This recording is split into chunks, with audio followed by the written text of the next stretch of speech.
clearly sometimes when you're driving along an electric car, people just don't hear you coming. The Zoe makes this noise when, I believe when you drop below around about 18 or 20 miles per hour, it makes a noise that kind of, if you knew what an alien spaceship sounded like when it come into land, this would be it. It's kind of like a slow hum noise.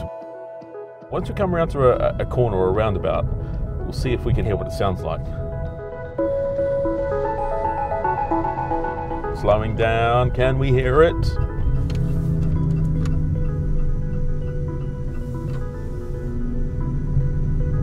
Rather than making people think, oh, I've got to get out of the way, there's a car coming, all they do is turn around and give you a look of, what the hell is that?